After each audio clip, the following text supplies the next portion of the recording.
Let's talk about labral tears. So this is a common injury among dancers and athletes, many of whom go on to become trainers.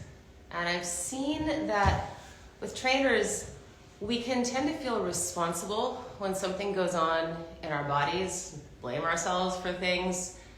And also with a torn labrum, it seems to be that people have fear around this thing.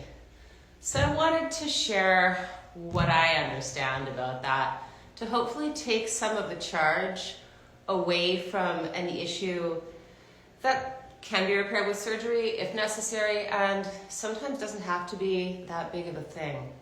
So first of all, your labrum, it's like a gasket, like a casing around the top of the femur where it fits into the hip socket to help it fit better in the socket. And it covers the whole head of the trochanter.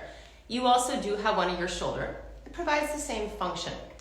So it's tissue that's not like bone, but it's also not a ligament or a tendon or a muscle. It's thicker. Primarily, the issue why people get labral tears is because you're standing upright and you're walking vertically. Our human bodies are still catching up with our evolutionary process. So our hip sockets were designed when we were quadrupeds and we were walking around like this. Now, probably my arms were longer at that point in time, but consider that your hips were designed for the legs to be facing like this, with the primary range. I'm going to demonstrate on the floor, it's easier.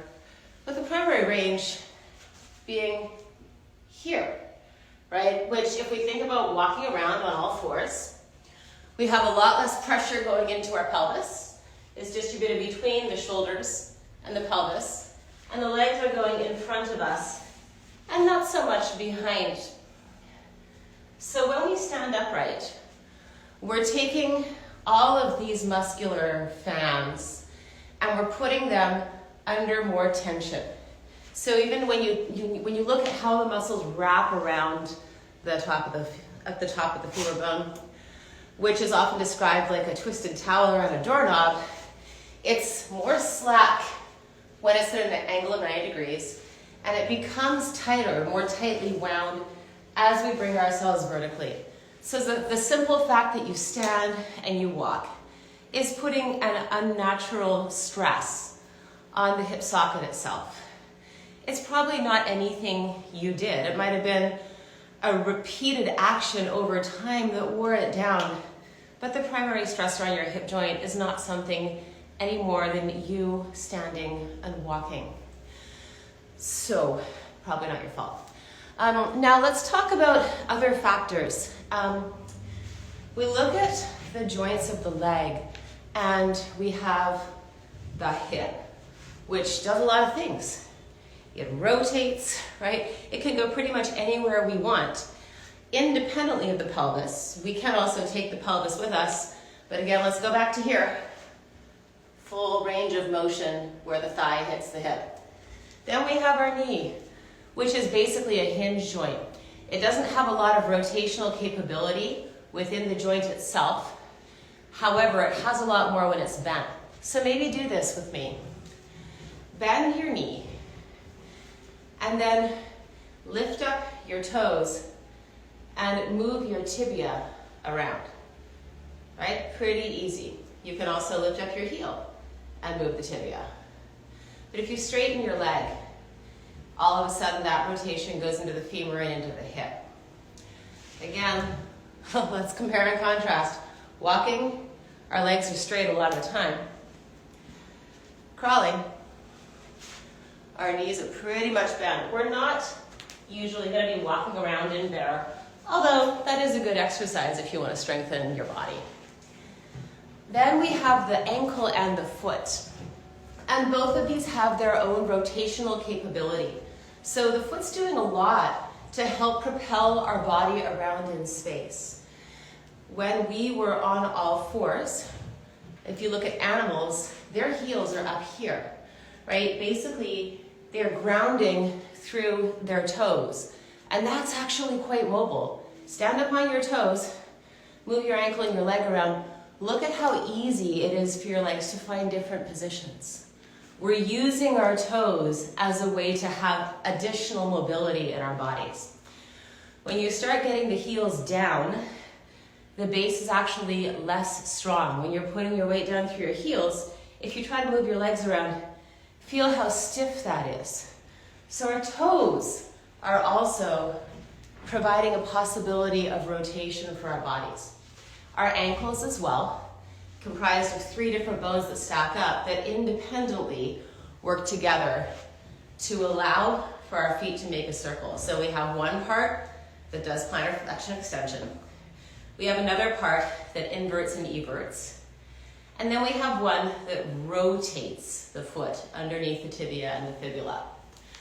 So when we're trying to allow greater ease and mobility for our hips, we want to use our feet to take some of the stress of moving our body around in space, which again, labral tears often can come from movements like that, where we're rapidly twisting around a very straight leg, so we're putting torque on that joint. But if we allow for our foot to take some of that rotation through the ankles and the toes, then it's better distributed through the body and there's less force going into one joint. So my point is that even if you have a tear, and a lot of people have a labral tear and they're going through life blissfully oblivious, there are no symptoms and it's not a problem. If it's causing you pain, then maybe you want to have it repaired, but please also remember that you have groups and groups of muscles that are supporting the mobility in this joint that surround that labrum and do a lot of work for it. What you want to do is strengthen all of those muscles all the way down to your feet.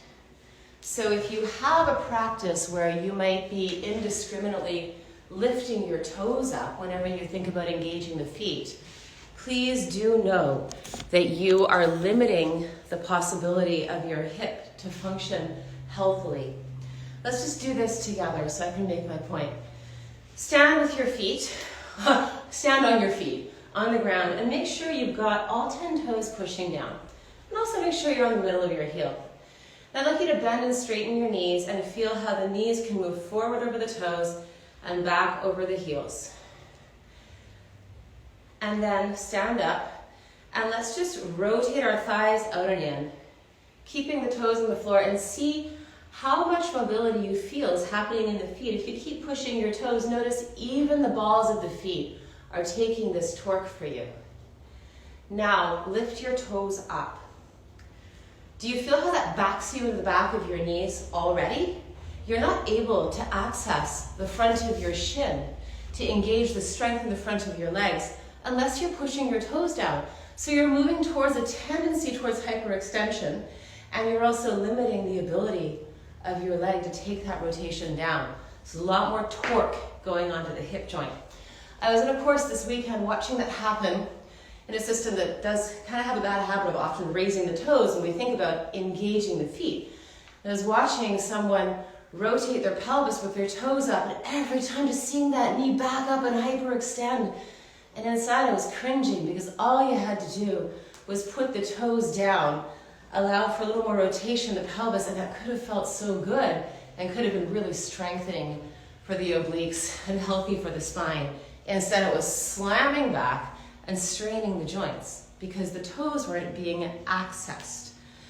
So I'm not going to go into a great big sermon about the feet, but I would like to suggest to you that if you want to maintain the health of your hip sockets and your feet both, try this for 1 week every morning. Set a timer for 3 minutes and crawl around the floor.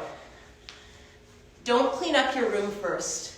Give yourself an obstacle course. Those toys your kids have on the floor, they're great to move over. When I say crawl, I mean crawl in every direction. Look at how your knees move with your feet. Feel what it is to push the heels down and drop the pelvis down. And experiment with how your leg moves in these kinds of positions. Then see how you feel about doing things like this, or like this. All right, that's all. Have a great week.